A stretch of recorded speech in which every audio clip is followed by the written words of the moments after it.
bless. I don't sleep on no beef. We ain't sleeping no.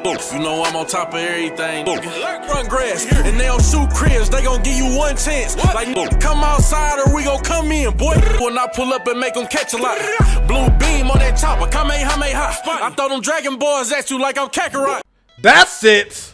I've had enough. Okay, I've already made videos to fit in my boy in the past, but here we go again with this narrative, this one-side narrative being pushed that Goku's evil again, that Goku's a bad father again. Like, listen, y'all champion these characters that make mistakes all the time, and somehow, some way, y'all find redeeming factors, right? But y'all are making it so bad. Y'all think Grandpa Gohan was raising a monster out here, bro. Like, I am tired of this one-sided narrative. Okay, again, it's from YouTubers I respect. I've literally met the Team 4 star cast. I've met Qualman. I've met all these people at Command Con. But you know what? I'm actually going to be at least somewhat, like, again, I'm biased because I actually like Goku. But, like, I'm going to actually list out in context of the hero moments and what Goku is as a character, okay? I'm not using the Funimation old dub of, like, you know, I'm the hero of the universe. I'm actually going to use in-canon moments with proper context to let you know that Goku's actually a good person that actually does things out of the kindness of his heart. It's just not a piece of shit that everyone's trying to push this narrative. And people who are not saying that, you're low-key just saying that he's a piece of shit. Like, instead of just doing this thing that he's not a bad person, but would a hero do this? Like, come on, G. So let's just talk about it from the beginning here, okay? Because everyone just keeps doing this finessing of everything like that. So, Goku, when he first fought Mercenary Tao, did he just fight Mercenary Tao because he thought he was strong, or that he killed a innocent child's dad and he was going to try to take him out and he used his one wish to save that child's dad?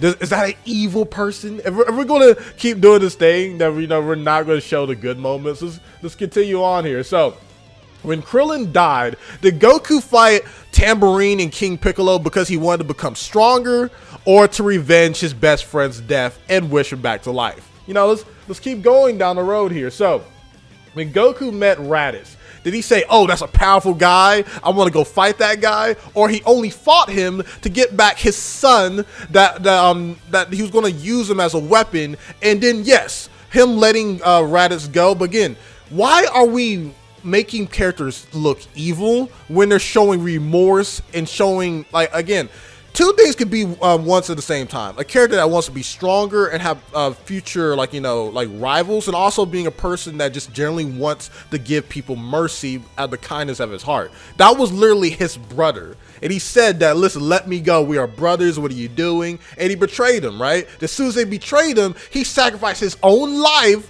for his son's life because they had no other option. That's why he did it. Removing the context of that and just saying that it was just a selfish decision. Like, even like people who argue that Goku's a bad dad have to admit that every time Goku has died or who stayed away is in protection of his own son and family. So, let's continue here. When Goku returned after being resurrected, did he only beat down Nappa because he found him strong and entertaining? Or did he beat him down because he killed all of his friends? And did he list out every single one of his friends when he beat down Nappa? I just want to let you know that. Did he do that? And then the fact of the matter is that he didn't even want to kill Nappa because he doesn't like killing people. But guess who killed Nappa? Vegeta, his own best friend. Y'all call that nigga a hero. So, let's continue down the road here. In the Frieza saga, when he came back, did he beat down Recoome or take down Recoome because he just saw that he was strong and he wanted a good fight? Or did he take down Recoome so quickly because he tried to break his son's neck and knock out his best friend? Then he came back with a senzu bean to let him know that everything was all right. And even then, he was trying to show mercy to those guys. And guess who killed him? Vegeta! Let's break it down here. So, yes, I'm going to be very fair here. Goku, like, you know, once he turned Super Saiyan, and also, why did Goku turn Super Saiyan? Because his best friend just got murdered right in front of him. But regardless, we're going to get proper context here. Yes, that he let Frieza power up, but also, don't we know in the proper canon that the Super Saiyan form heightens your Saiyan, like, Saiyan anger, your Saiyan warrior spirit? Does it or does it not? Yeah, so, even then, and also, even after having all that rage, he still was trying to give Frieza mercy. And guess who betrayed him? Frieza. Now, just because someone does a bad decision in the proper like in hindsight, yes, in hindsight, Goku shouldn't have done that, but in that moment, he was just trying to give someone mercy. Now, are we going to judge people badly by saying they're giving people mercy? Like, are we just going to judge people badly when that person betrays their trust? That's not up to them for them to betray their trust. They're just trying to give someone mercy. So yeah, you can make, it's a dumb mistake, but it's not an evil mistake. Now let's go to the Android Saga, right? Now people are trying to use sustain that, like, well, when he attacked the Red Ribbon Army, he should like finish the job or something like that. Like, Goku had no idea who Dr. Gero like really was, and using his argument like, well, we should attack him before he done anything wrong. Most people will acknowledge that attacking someone before they did anything wrong is kind of evil anyway. And when the androids showed up, which was Dr. Gero and Android 19, Goku literally punched Dr. Gero in the face because he was attacking civilians, and he told the Z fighters to leave because he's going to attack the civilians. We need to go somewhere far away. That's even better than Superman from Man of Steel did. Like, what is going on here? So, and people are using this thing like, well, he's training, he just trained him to have a good fight. So in that moment, that he was just looking for a good fight, or was he protecting the civilians around him? Just saying here. Now we can go to the Cell Saga. Now this is a moment where Goku has finally learned that you got to take out some people, like how evil they are now, right? But here's the thing.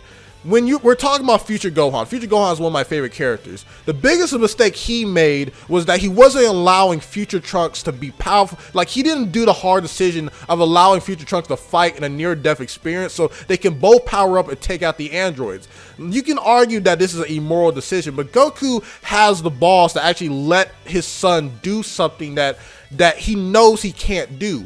Goku's not going to make the same decision that Future Gohan did, where he's going to purposely not let someone become stronger just because he can look like a goody, like the goody two shoes of that situation. Like, Goku knew that Gohan was the only person strong enough to take out Perfect Cell. Now, Goku tried to take out Perfect Cell by himself when he realized that he didn't have the ability. And in fact of the matter is, his plan was to show Gohan all of Perfect Cell's moves. Then he's gonna let Gohan actually be the one to take him out. And he even admit when he felt like he couldn't do it that he was wrong in the situation. Why we're taking away the fact of whether he said that he was wrong away, or we're just saying like, would a good person do that? And the fact of the matter is, when Gohan had the ability to take out Perfect Cell, Goku told him do it, and Gohan said no. And he didn't berate Gohan after. Once Gohan messed up so bad, Goku said, fine, I'm going to sacrifice my life to make sure that everyone's okay. And he apologized to Gohan, but yet we're taking that moment away. And even when Perfect Cell came back, guess who came back to help Gohan when he felt like he could do it? Goku did. Again, what is up with this narrative that Goku's evil? And when Goku has a chance to come back, his motivation for not coming back was letting everyone know that he feels personally responsible for all the villains that comes up every time he shows back, so he's not going to come back. That's the only reason why he stayed away from Gohan and Chi-Chi and Goten for so long, because he felt like if he came back, that more bad people was going to keep coming.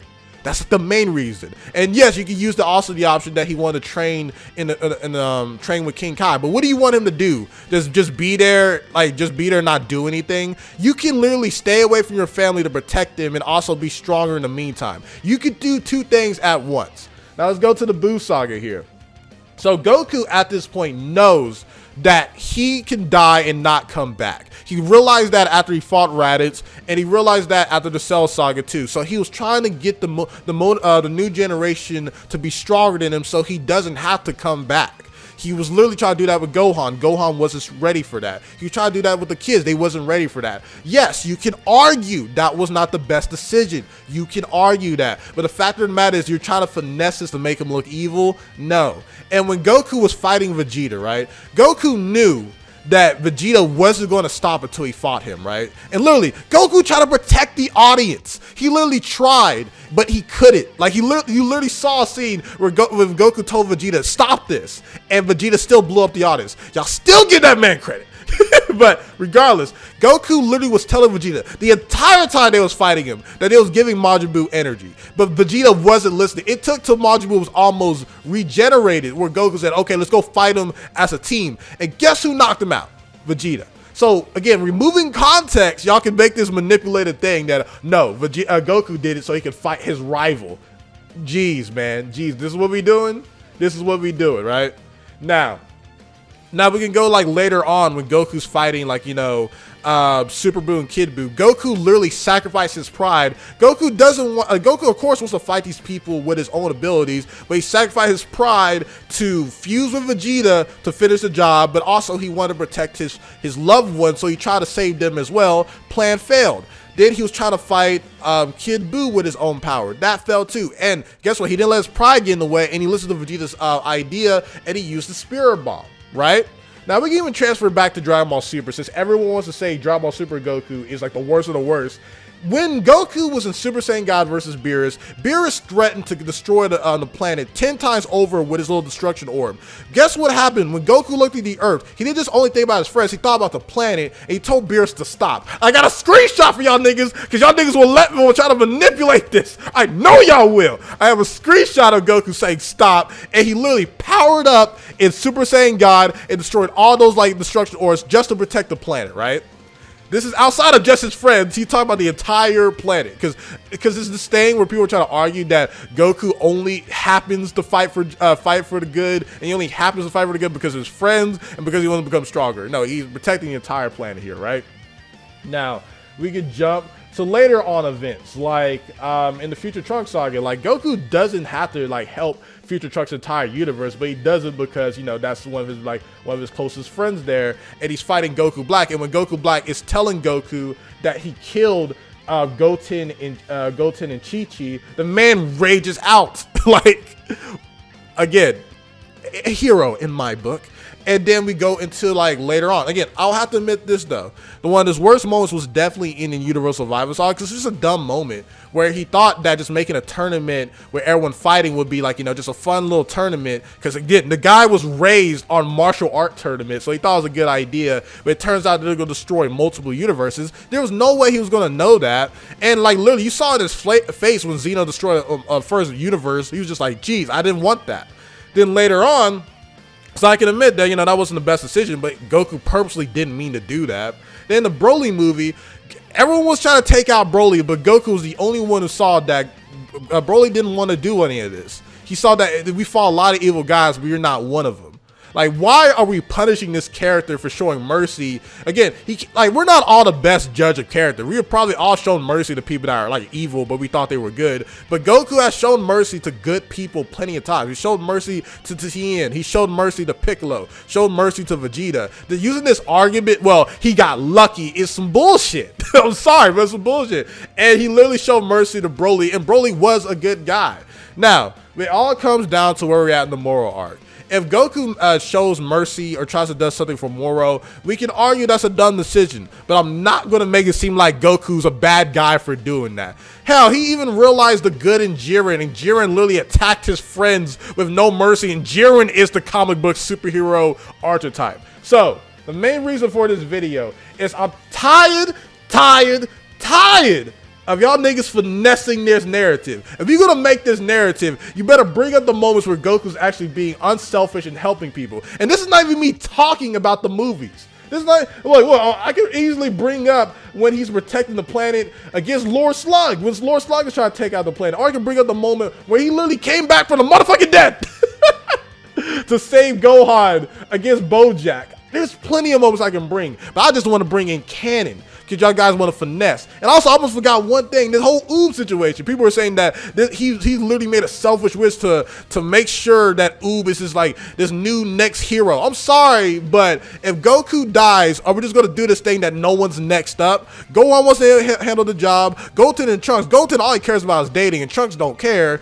And he's just trying to help Oob out, because who's going to be better fit to help Oob with his power? He's like his starving like family, which he's going to use Bulma to help out his family, or Goku, who's the greatest like hero and martial artist on the planet, to help mold Oob to be the next one up. And he's not controlling his destiny. He can literally go back to his family at any time. So stop the narrative, stop the cap.